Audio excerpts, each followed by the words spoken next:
In my early 20s, I worked in a nightclub. I wasn't doing anything special, just washing dishes and stuff. But one day, I overheard something that I still remember today. One of the servers was taking a customer's drink order, and for some reason, I heard the order. It was a standard cocktail, and for some reason, I knew this drink cost $4. When the server came back with the drink, the customer pulled out his cash and asked, "How much is it?" The server told him it was $5. She was scamming customers who paid in cash. She would pocket the $1 extra and claim it was a tip and then give $4 to the bartender to ring it up. Clever stuff.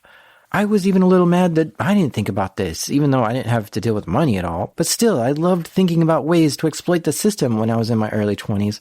But whatever. I was now in this new awkward position. Do I tell management about this? I get anxiety about stuff like this. She might lose her job because of me, or maybe even get arrested because of me. And I know some of you are thinking, no. It was her actions that would cause her to lose her job. But still, do you understand that feeling I'm talking about, where if you say something, it can have life-changing results for someone else? I didn't say anything, but the nightclub figured it out anyway, and she ended up getting fired. This is a form of insider threat. She was in a position that she was taking advantage of. Insider threats are people who are hired by a company, and then those people exploit the company that they're working for some kind of extra gain. Over 50% of companies claim to be victims of insider threats. But what does that look like in the hacker world? These are true stories from the dark side of the internet. I'm Jack Rhysider. This is Darknet Diaries.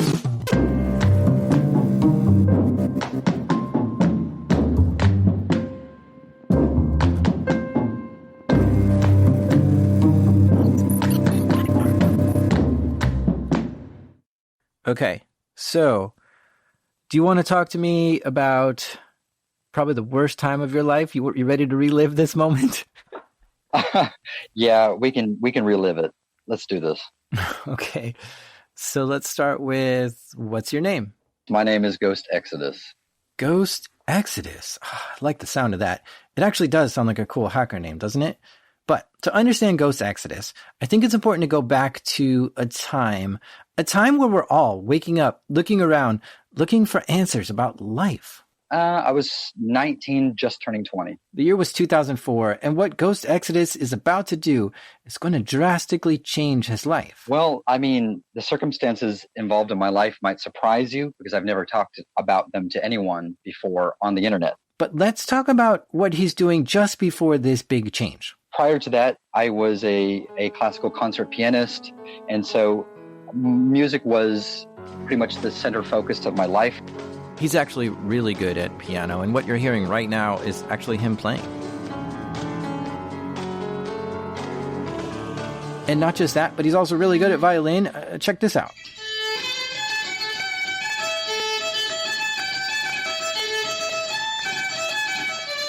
When he was 2 years old, his mom and dad split up. She went to live in another state and gave full custody to his dad. But his dad had other problems and a tough time raising a kid on his own. So by the time Ghost Exodus was 10 years old, he was adopted by the family next door. His mom would send him photos and letters sometimes, but he would only be able to see them during psychological counseling sessions. And eventually, his real mom stopped sending letters, and he lost contact with her. And so, when he was a teenager, he hired a private detective to try to find his biological mother. She was living in Texas. He went to see her. They reunited. He got to meet his biological brothers and sisters for the first time at 19 years old. He decided this was the family he wanted to live with, so he moved in with his biological mother to rebuild his long-lost family. My mother was a pastor, married to a pastor, and because of my music abilities, I became the music director for my family's church. Makes sense, right? He wanted to be part of this family, and he can by playing music in the church that they're involved with. Okay. But the extent of it was just so extreme that, I don't know, I just felt choked. Like all creativity was just being bled from me. The church was very strict and rigid and demanding of Ghost Exodus. He started wondering if this was a cult even. It was led by a megalomaniac. So my life was very micromanaged at the time. What the heck kind of recipe is this? A 20-year-old, looking for answers in life, hires a private eye to find his birth mother, meets his brothers and sisters for the first time, moves in with them, gets inducted into a super strict church, and is not happy with how his life is being micromanaged. From 2004 to 2008 is when I was involved with this ministry. But in 2008, I finally got myself excommunicated. So that's when I just let loose, and I became like this eccentric loose cannon. During this time, Ghost Exodus also had an interest in computers, playing video games and downloading pirated software. But he was also seeing what hacktivists like Anonymous were doing at the time, raising awareness for injustices in the world. And this interested him, so he gravitated towards where this kind of stuff was taking place online. There was a lot of injustice that really affected me by this type of ministry. And growing up in the rough neighborhoods that I grew up in, I saw this need to use hacking as a means to help people who didn't have a voice and to help people who didn't have the technical capabilities to defend themselves.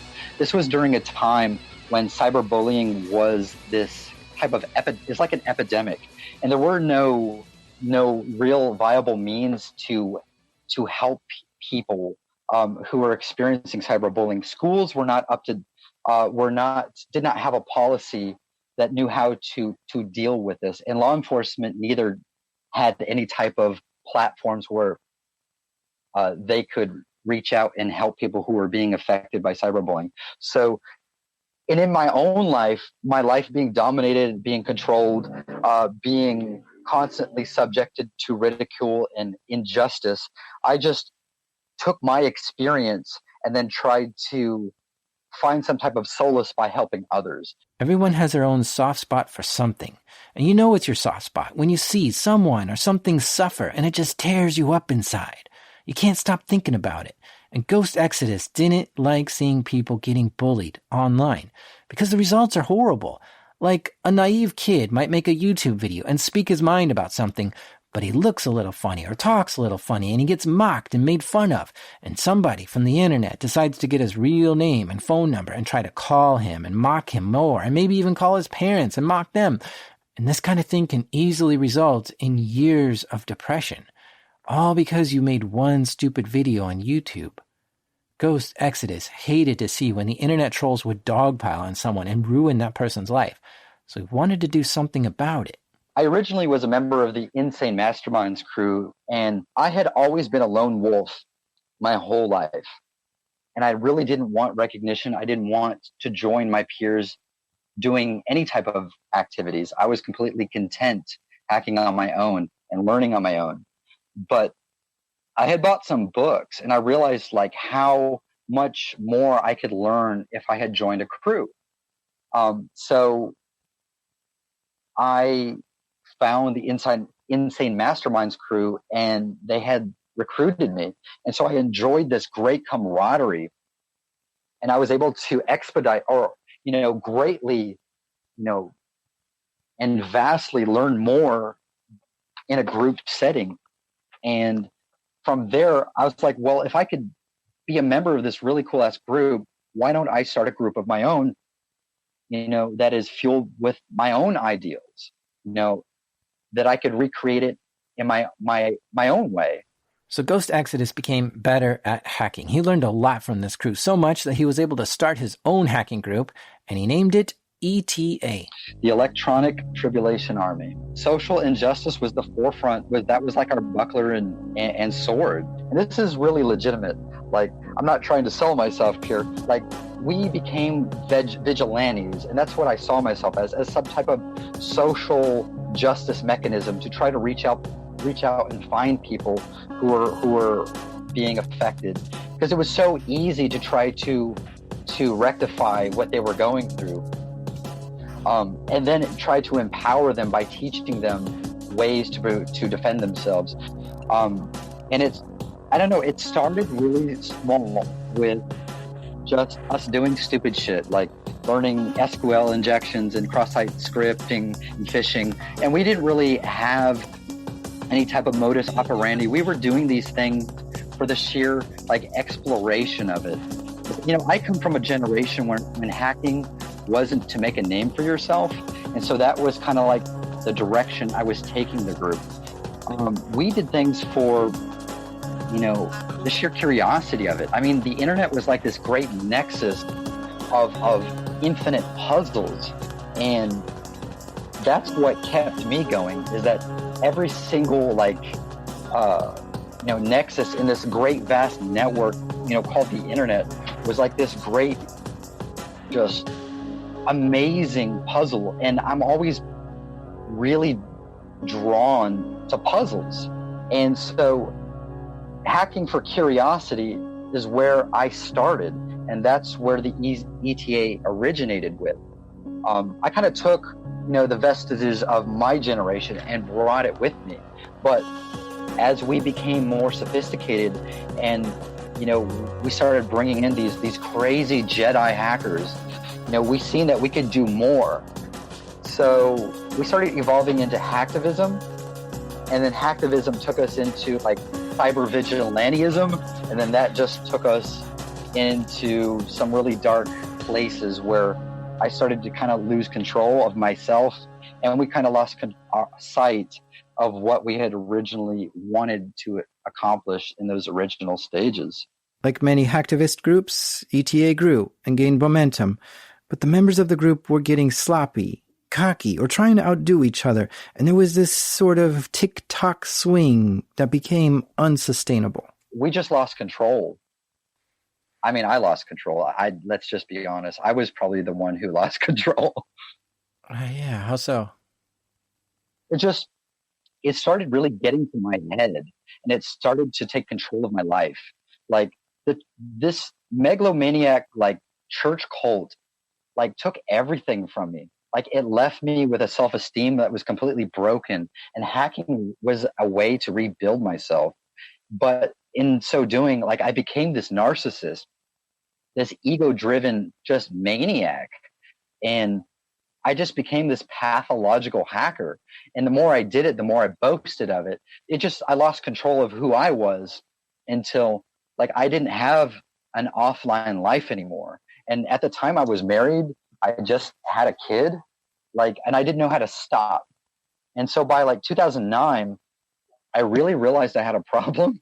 He started playing around with botnets, which simply defined, a botnet is a large group of computers that you control, but you don't own. So you really don't have permission to control them. When I seen what they could do, I don't know, my mind was blown. Like they're so versatile. Like you can do them, you can use them for good purposes, you can use them for bad purposes. You can sell them, you can lease them, you can rent them. They superseded anything that we were doing, like key logging, host booters, denial of service. I seen the potential for using them as this like badass freaking weapon that can pretty much, you can do anything. You can use it to leverage other people. It's just too much power in the hands in my hands. Yeah. Now, the story goes, another guy named Isaac starts messing with Ghost Exodus at this time, doing things like doxing Ghost and calling the cops on him, stuff like that. But not just that, Isaac was targeting other members of ETA too, like finding out where one of them lived and going and vandalizing his house. Isaac's motives aren't clear to me, and I tried to message him, but he never messaged me back. I've watched some of his streams and videos online, and he does things that just don't make sense to anyone. Like, he makes cringy internet prankster videos. And it wasn't just Isaac who was doing this. There were a few other people working with Isaac to do this too. So my guess is that they were just trying to cause chaos, maybe take over ETA or dissolve it somehow, or just flex in some weird internet way. I don't know. But when Isaac was doxing and calling the cops on Ghost Exodus, this was really freaking him out. And when these things started to escalate, I really started to panic. So I made the decision to risk everything and make a complaint with the Internet Crime and Complaint Center, hoping that they might involve themselves and try to, put an end to what Isaac was doing. But they never followed through with it. And because at this time I had a 13-month-old child, and my wife at the time, she was stressing, I didn't know how to stop this. And so what led to my crime in a nutshell was my taking, this circumstance into my own hands, taking the law into my own hands. And so what I thought of doing was infecting as many computers as possible in order to launch this botnet attack against some of the websites that these guys were using as a platform to communicate, to collaborate, as a means to send a message to try to show them, hey, back off. Now, at the time, Ghost Exodus was working as an overnight security guard in the Carroll Clinic in Dallas, Texas. This place is huge. It looks like a hospital. It has 6 stories, and it's a big building. But it closes down at night, so there's no patients in the building overnight or anyone except security. This is a clinic that treats spine, shoulder, knee, and ankle injuries. And Ghost Exodus was the night security guard for this building. He would walk the grounds and make sure the doors are locked and no vandalism was occurring. He would often sit in the front lobby of the building where he could watch the security cameras for the entire clinic. Now, where I worked in the foyer, in the entrance at the Carroll Clinic, they had a wireless access point that was really, really weak. And at nighttime, that was the time when I did my studying. That's when I did my hacking. And that's the time I used to, really, direct my crew. But the access point was so weak, it would always drop my connections. So we started hunting and poking in the network, looking for a computer that had a more reliable internet connection. I ended up finding this computer, which turned out to be a server. And this server he got access to controlled the heating, ventilation, and cooling for the whole building. It ran, the SCADA software used to control, the heating, ventilating, and air conditioning system for the Carroll Clinic. But the idea was, I'm going to use this computer. I'm going to install LogMeIn so I can access it remotely from my laptop at my guard station. But the firewall was blocking the incoming connection. And instead of reconfiguring, reconfiguring TeamViewer, I decided to use, the browser-based LogMeIn. With that, he was able to establish a persistent remote connection to this HVAC server. And so basically, I used it for, chatting on AOL Instant Messenger, using it for MySpace, and I used it to buy card magnets off of Vistaprint. Definitely against the rules of what he should be doing as a security guard, but I'm not sure if it's against the law. Now, sitting there in a large medical clinic all night long, he started to realize how many computers are in this building. And at the same time, he's fascinated with botnets and is trying to build one himself. So he gets the idea to try to get some of the computers in this clinic to join his botnet. All he would need to do is execute one tiny program on that computer, and this would make it join his botnet. So, during his night patrol, he would wander the halls and look for potential computers he could exploit. But each computer he came across was locked, password protected. Unless you were a nurse or a doctor, you would not be able to unlock it. So he looked up how he could get into a locked computer and found a tool called Offcrack. See, Windows stores your password as a hash. Windows creates the hash when you set the password by running it through a special algorithm. But a hash only works in one direction. You can't take a hash and convert it back to a password. So whenever you enter your password, Windows runs it through that same hashing algorithm. And if the resulting hash matches the hash from when you created the password, then Windows knows you entered a matching password. Offcrack looks at the hashes stored in Windows and tries to find a password that matches that hash. It's sort of a brute force password cracking method because it's going to look at millions of hashes to try to find one that matches the one in Windows. Basically, Offcrack is a way to find passwords for Windows computers. But what's more is that you could put an Offcrack CD in a computer and boot to it, and it'll try to search through the hashes in Windows to find a matching password to it. So, Ghost Exodus loaded Offcrack on a CD and his botnet on a USB drive, and he made his rounds through the clinic looking for a computer to sit down and use. And he would put the Offcrack CD in the tray, reboot the computer, wait for Offcrack to find a password, then he'd write that password down, take the CD out, reboot the computer, and now he has the password to log in with. Once he's in, he'd pop the USB drive into the computer and run the malware to join this computer to his botnet. And from there, he'd take the USB drive out, lock the computer, and walk away. He did it. It worked. He had a new node on his botnet, so he went and did it again. But while he was doing it again, he realized this could be a good motivator for some of the other people in his hacking group to do this too. So he brought a little laptop with him to work, turned on the webcam for it, and made a video. Hey, what's up, everybody? It's Ghost Exodus. You're on a mission with me, infiltration. His video has this Mission Impossible music in it, and he's got a hoodie on, and he's walking around the building acting super suspicious like he's a spy. What we gotta do is we gotta drop a botnet. Oh my gosh, what an audacious bastard. He's claiming it's an office he broke into, but you and I know this was the clinic where he worked as a security guard. I actually purposely avoid that video because it makes me really embarrassed. It's a propaganda video that was aimed at some of the younger generation, some of the younger hackers, because they're so easily impressionable. So I was trying to make this video to inspire them to emulate the things that I was showing in the video, because I wanted them to spread our bots. He shows a key card that has the word security written on it with a marker. I tell my viewers that this was a key card that I've swiped. In other words, that I want them to believe that I stole it. He holds up a CD for the camera. It says Offcrack on it. And he holds up a USB drive, which he says has the botnet on it. He goes up the elevator, walks the halls, uses his keycard to get into places, and finds a desk and sits down. It's actually a nurse's station, but the video just seems like it's a typical office. He starts typing stuff on the keyboard, but then he stops and puts on latex gloves. Yeah, what's funny is I already start touching the computer before I put on the gloves. All of that was just theatrics. He gets into the computer using Offcrack, then plugs the USB stick into it and begins copying files over to the computer. You can see all this on the video. The botnet he was using was called RxBot.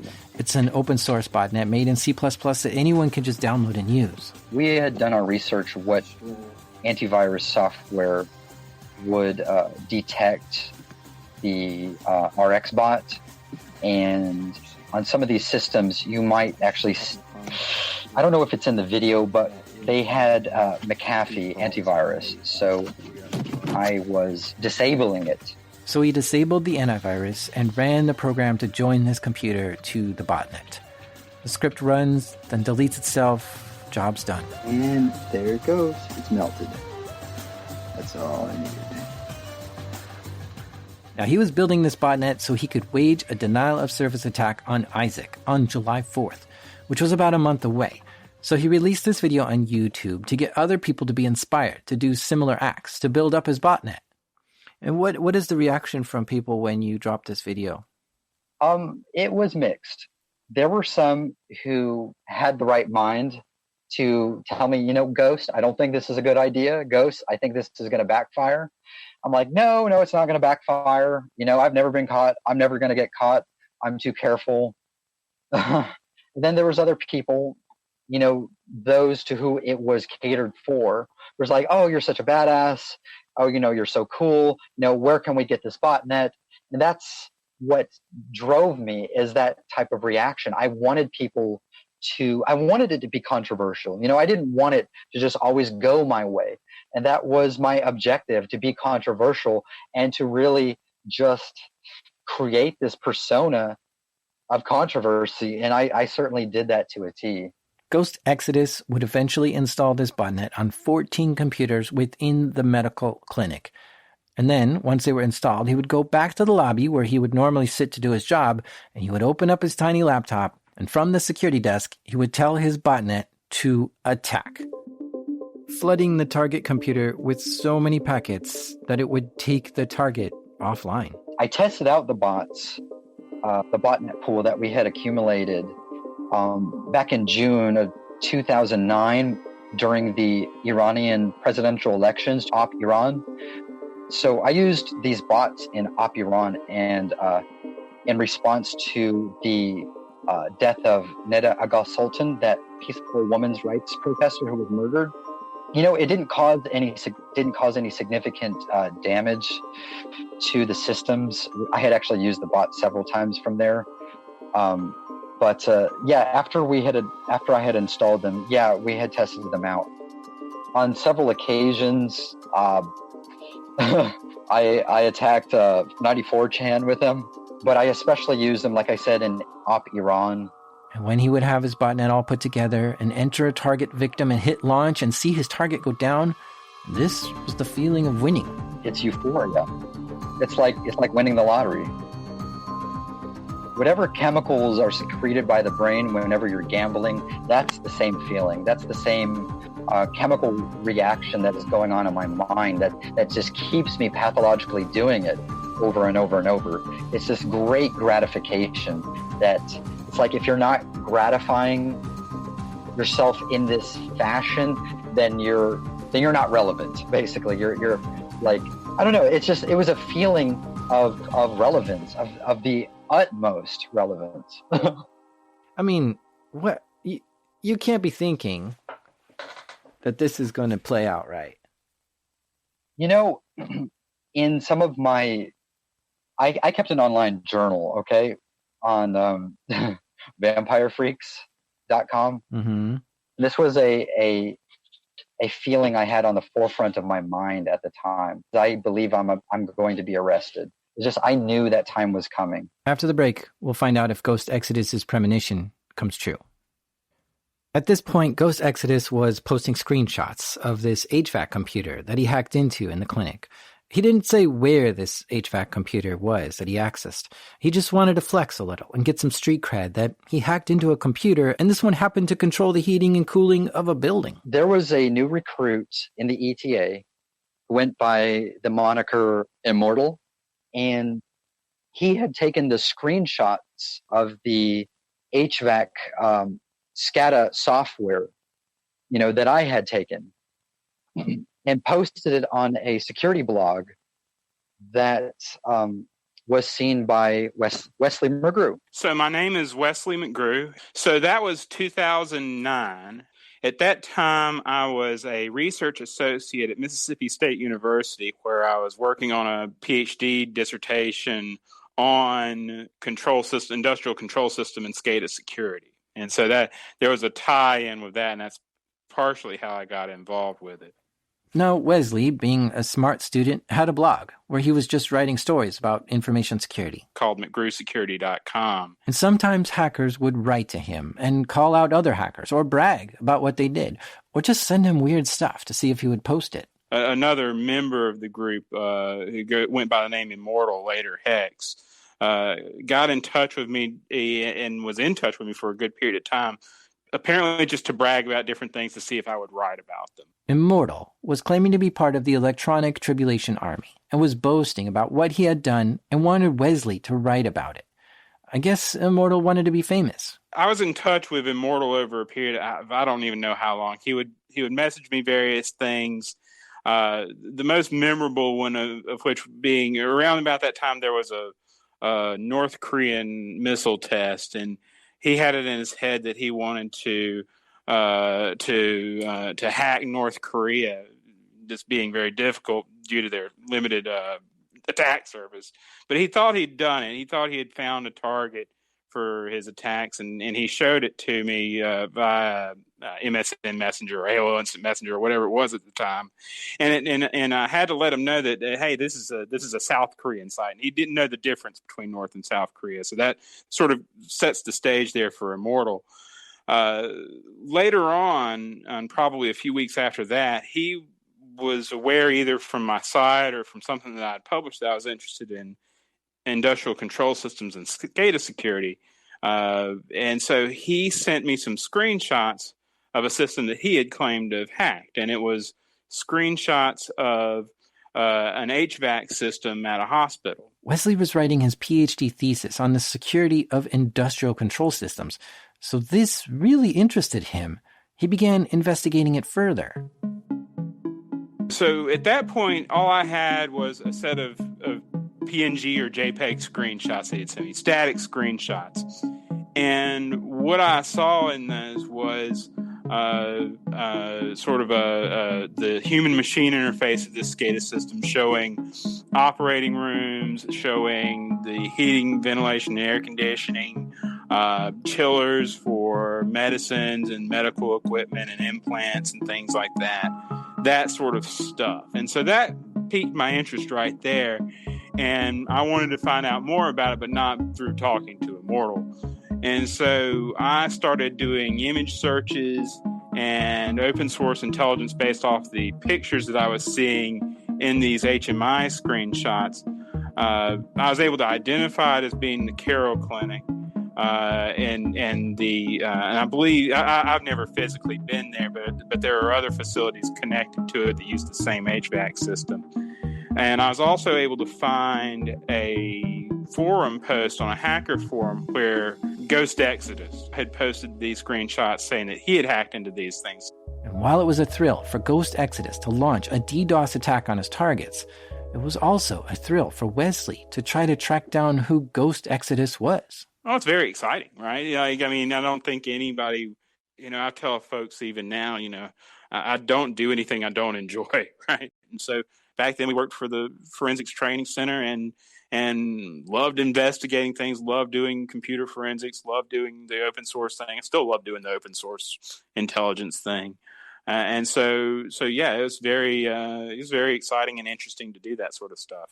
So much fun that it practically consumed Wesley. From there, I wanted to find out as much about Ghost Exodus as I could. That being a Thursday, I spent the rest through that weekend amount of time, so 3-4 days, gathering as much as I could through open source intelligence, through searches and various anything I could, to put together what wound up being 2 burned DVD fulls of information about Ghost Exodus, who I didn't even know. Despite finding all this about him, despite finding 8 gigs worth of information, I didn't know his name. I knew that he was a security guard at that hospital. I had the videos from YouTube of him putting malware onto the nurse's station computer. I had other videos that he had recorded while he was at work. Gigs and gigs of stuff about him.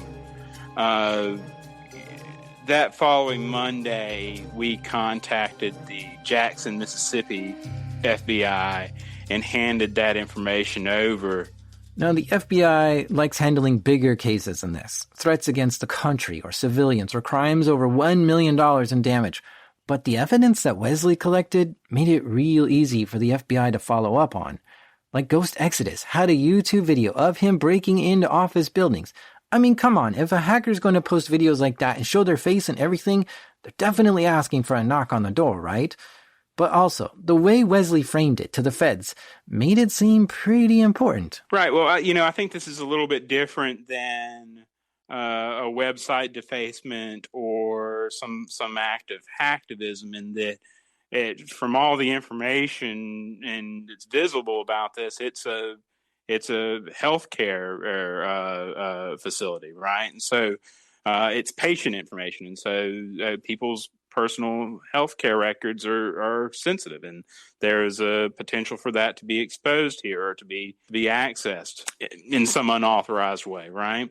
The HVAC system, the controls on that had the potential to spoil medicines, to cause them to have to re-sterilize equipment, to cause them to have to throw away implants that had gone above or below acceptable temperatures, things like that. And so there's an impact to this to the victim organization, and it's not, I did not see this as sort of an act of activism that had any particularly positive result, right? And so that sort of factors into the decision to report this, right? And so you report it because it's a crime, and it seems to have, like, it'll have a potential real impact on organizations and individuals. So the FBI took Wesley's report and got to work. They did some Google searches and found Ghost Exodus's Gmail address. And from there, they searched for his Gmail address and found a Craigslist post that Ghost Exodus made, which had his resume on it, but not Ghost Exodus's real name. They contacted the security companies on his resume and then cross-referenced it with the security guards working for the Carroll Clinic. And just like that, they had the name of their suspect. Ghost Exodus was Jesse McGraw. The FBI created an indictment for Jesse McGraw and got a warrant for his arrest.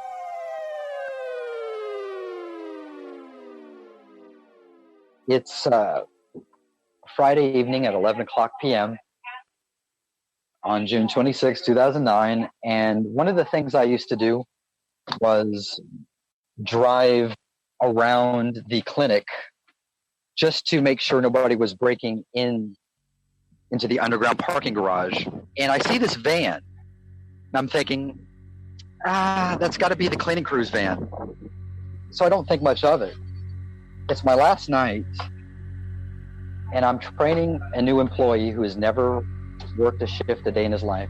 It's my last night because I'm also about to start my new job at Global Data Guard as an entry-level network security analyst. So I'm driving around, I park, I go inside, and I meet the new employee, and suddenly, out of nowhere, I'm surrounded by about 3 FBI agents and 2, state police or senior police officers just shouting, where's the gun? Where's the gun? Where's the gun? And I'm like, I lock up. I don't even know what's going on. I still reel from that night. And I'm like, what gun? I'm like, the one from your video. I'm like, which video? Now we're having a shouting match because we're trying to figure this out. He's like, the one from your MySpace. I'm like, which MySpace? He pulls up his phone and looks. And I was like, oh, that's fake. Besides, I can't carry a gun here anyways. And he's like, are you Jesse McGraw? And I'm like, yes. It's like, are you Ghost Exodus? I'm like, maybe. I can't remember what it is, but I think that's what he said. But anyways, what I'm going to tell you is, like, being raided by the FBI, there's nothing quite like it. There's a level of sheer terror that they use to immobilize, people that they're putting under arrest, and to get them to cooperate, to get them to confess. Just being swarmed like that, I still look over my shoulder to this very day, even though I know that type of thinking is irrational. I still get those feelings. It pretty much ended very quickly. Oh, they take me down to this station, and then they interview me. And I've never been arrested before. He says, if you confess to everything that you've done here, then maybe the judge will go easy on you. Here's a paper and pen. I know you're a good writer. And so I'm thinking, maybe if I confess to what I've done, I can go home. I didn't know that I would be incriminating myself. Like, this is what really sealed my fate. There was no way I could fight this case after I had self-incriminated. A lot of people think that once you've been arrested by law enforcement or the FBI or the Secret Service, that they've been watching you, they know everything about you, but that is not true. Because if they knew, then they would not need you to confess. And that's something that I had learned years later, was that one of the tactics that law enforcement use, other than fear, is to convince you that things are going to go lenient, things are going to go and work in your favor as long as you confess. But by self-incriminating, like, you're basically handing them, you're basically signing your life away. I just didn't see it at the time. So you fessed up. I confessed to everything that I had done in, relation with the Corral Clinic. The one thing I didn't do, and this is pretty well known, is that I did not give up my friends. The police didn't let him go home that day. They just put him right in jail. I'm transferred to Seagoville Jail, where I remained for 2 years as I'm fighting my case. And my first week in jail, I was just so terrified. I didn't shower for a week. I didn't eat hardly. I actually had my cellmates bring me food for a while.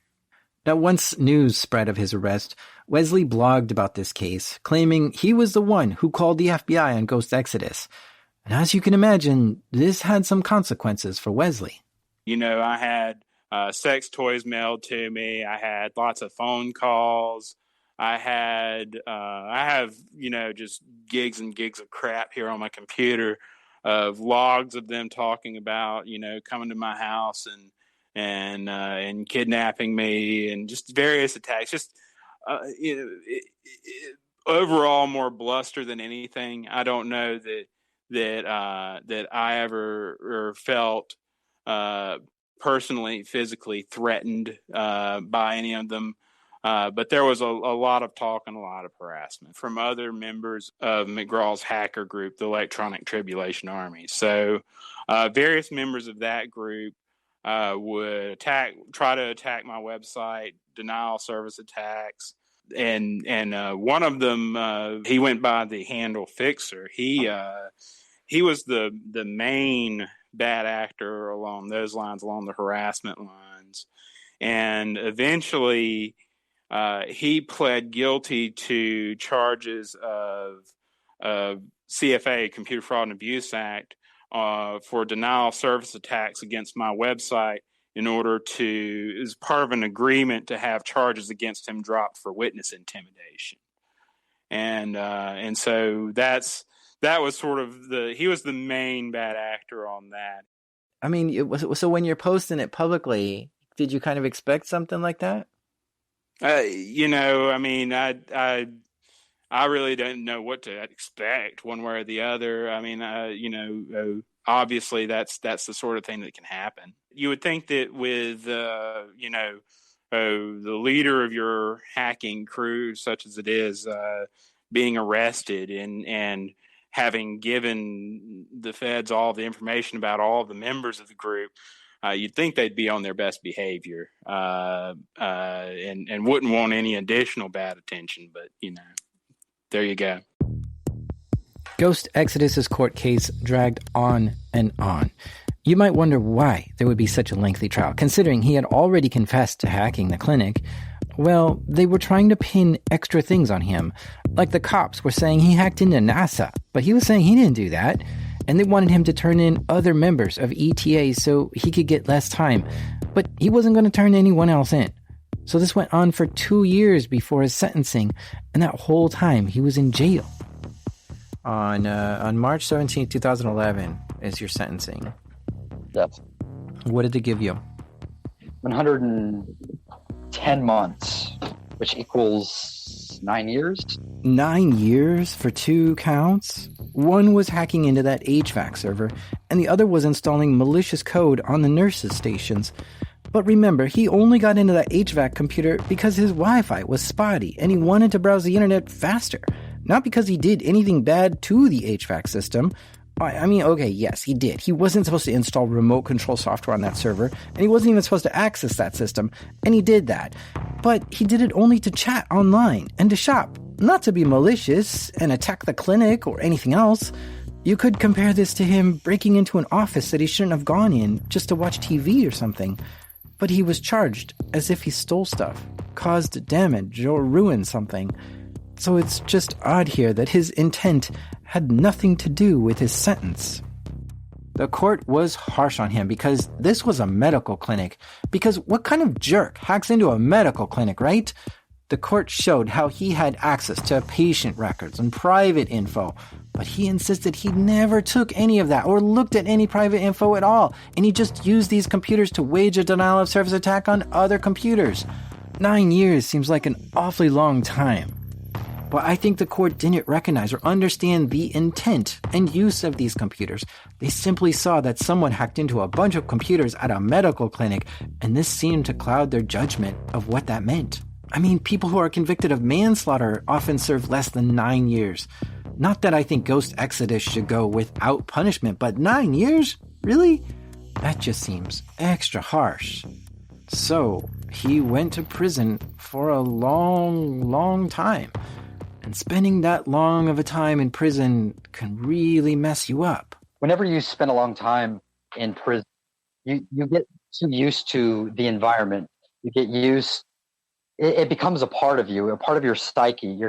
You're controlled on a minute to minute, day to day, hour to hour basis. Like you become accustomed to violence. You become accustomed to all types of things that are only exclusive if you've ever been a prisoner.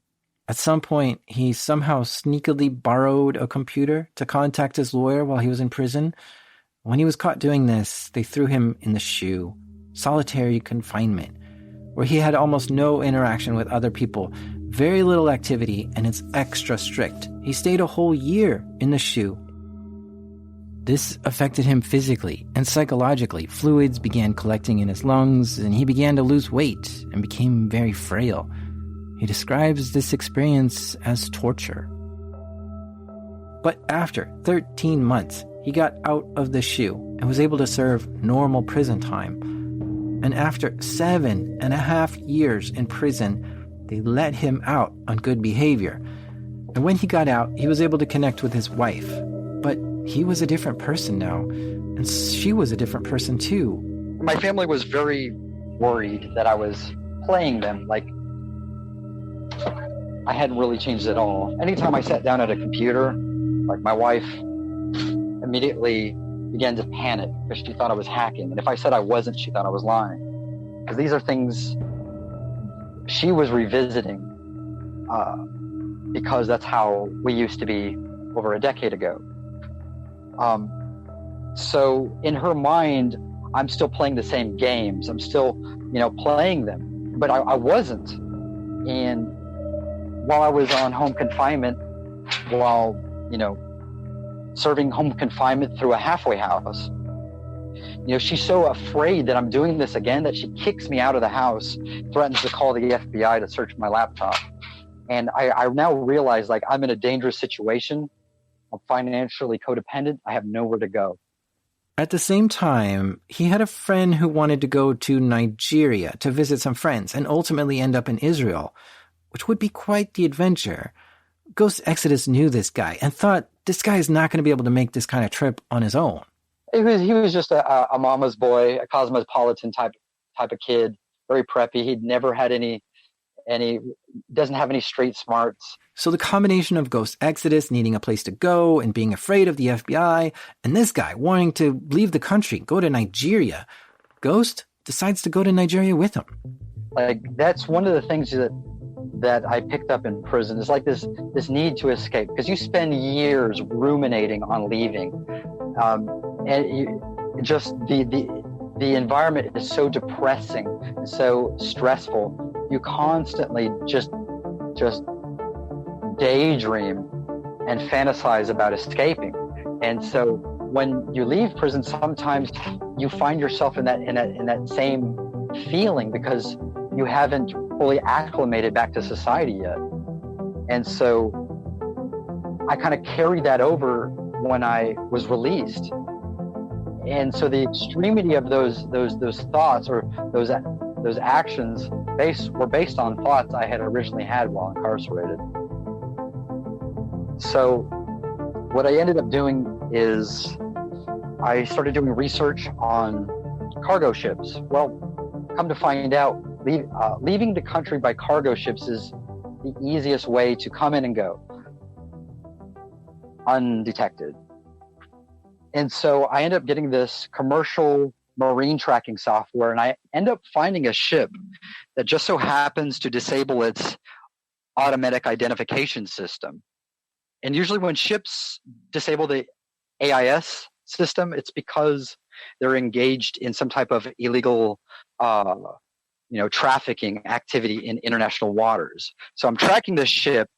I hop on a plane, go to Florida, and I amazingly manage to slip past Border Patrol and customs agents to actually get to the ship without a ticket, without, being authorized, with a passport, a ticket, and a shuttle. And we go up there, and I pose as an Israeli American. And I explained to him that I am an ivory dealer, and that I want them to take me to Nigeria. To take me to Nigeria because my main goal was to try to start over in Israel, and I was afraid that customs would turn me back. Now, I should point out here that when he flew from Texas to Miami, he violated his probation. He wasn't allowed to leave the state. But at this point, he's standing at the docks with his traveling partner, talking to the captain, trying to get on this ship. I managed to get on the ship. This ship was very interesting because this company is one of the biggest cargo shipping companies in the world, but they're also one of the dirtiest. And this is why we specifically selected this as our means to leave the country, because they don't have much of a conscience. They've been busted several times, trafficking, weapons to Russia, a disassembled tank to North Korea, and ivory to Florida. So I was like, you know what? This is the shipping company we need. So we get on board, and I explained to them, look, I know that you're disabling your AIS system. I know you won't really have a big problem, taking us to Nigeria. But here's the deal. I'm into ivory. I know that you're into ivory. You want to make a buck, take us to Nigeria. The captain said, you're going to have to pay if you want to ride, And so the captain gave them a price. They tried to haggle this down, but they just couldn't get the price down to an amount that they could actually pay. So they didn't get a ride out of there. And they waited in Miami for the next ship to arrive, hoping that they might find a better rate. But by that time, his travel partner had called his mom and told her what they were doing. And his mom thought it was Ghost Exodus's idea to leave the country, so she called the police on Ghost Exodus. The police saw this was a violation of his probation to leave the state, so they issued a warrant for his arrest and went down to the docks and arrested him there. When I was leaving prison the second time, I had nowhere to go. I had basically burned every bridge I had, and I still had probation to serve 3 years. So in my mind, I was thinking, you know what? I've been locked up for so long. I'm constantly worried. I've never really decompressed from this experience. Even in society, I felt like I'm still locked up. I still feel that way. So having nowhere to go, I just said, you know what? Screw this. I'm just going to go on the run. And when they pick me up, they'll pick me up. During that time, I lived in Cedar Hill State Park. He was actually living in a forest, homeless at the time. My wife notified my mother. My mother was the one who notified my probation officer, who called park authorities, and they actually freaking sent a drone to come and try to find me. Can you believe that?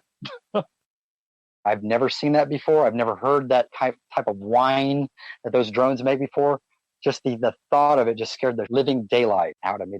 And they did this for the better part of about a week looking for me, but they never found me. But then I found myself on a Greyhound bus going to Onalaska, Texas, which is by Goodrich and Lake Livingston. And I stayed there for about 5 months, living in the forest.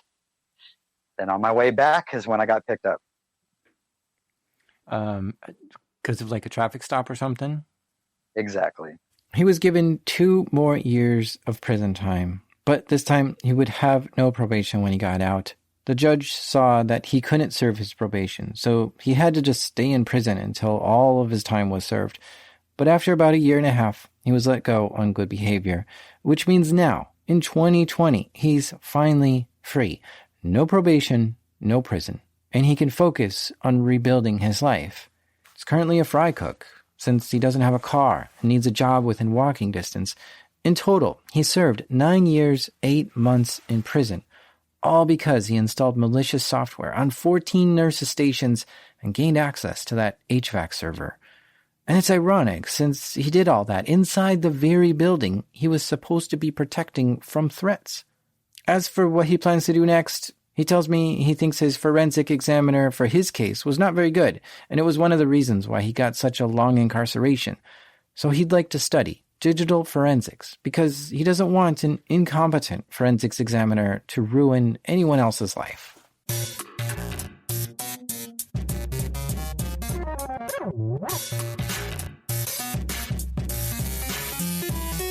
A big thank you to Jesse McGraw, Ghost Exodus, for coming on the show and sharing your story. Stay safe out there, and good luck in your future.